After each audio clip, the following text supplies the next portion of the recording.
हरे कृष्णा। श्रील प्रभुपाद की जय।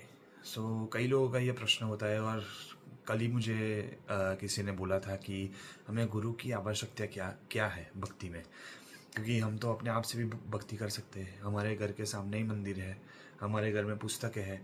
हमें भक्ति करने की क्या आवश्यकता है। सो हमें गुरु क्यों चाहिए। जैसे ही फॉर एग्जांपल कोई आर्मी में है, नेवी में है, उससे कमांडर बनना है तो ऐसे ही अपने घर बैठे बैठे कमांडर नहीं बन सकता, और या यूट्यूब में या पढ़ के कोई कमांडर नहीं बन सकता।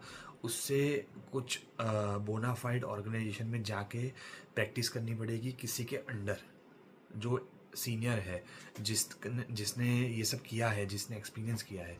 और जैसे ही फॉर एग्जांपल कोई क्लास में स्टूडेंट्स है, अगर उन लोगों को कॉलेज या अपनी यूनिवर्सिटीज़ पास आउट करनी है तो उनको टीचर्स एंड प्रिंसिपल्स थ्रू जाना पड़ता है ट्रेनिंग। ऐसे ही भक्ति के लिए हमें गुरु की आवश्यकता होती है।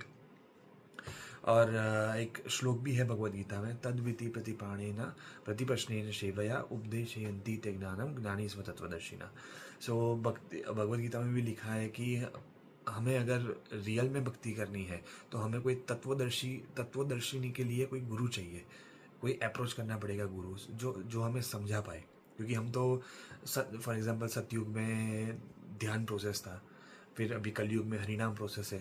तो जब हम शास्त्र पढ़ेंगे, जब हम वेद पढ़ेंगे, तब हम कंफ्यूज हो जाएंगे कि कौन से टाइम प्लेस एंड सर्कमस्टांसिस पे हमें कौन सा किधर क्या अप्लाई करना है। तो वो हम हमारे हिसाब से डिसाइड नहीं कर पाएंगे या कुछ उल्टा कर देंगे। इसीलिए गुरु की आवश्यकता है, जिसने अपने गुरु से ली हो, जिसने अपने गुरु से ली हो, ऐसे करके भगवान तक। इसीलिए गुरु परंपरा होती है। और गुरु परंपरा जिसमें ना हो वो संप्रदाय ही बोनाफाइड नहीं है। जिसमें गुरु परंपरा होनी चाहिए, तत्वज्ञान होना चाहिए। तो इसीलिए हमें गुरु की आवश्यकता होती है, क्योंकि तभी वो समझा पाएंगे कि असली ज्ञान क्या है, जड़ विद्या क्या है और डिफरेंस क्या है।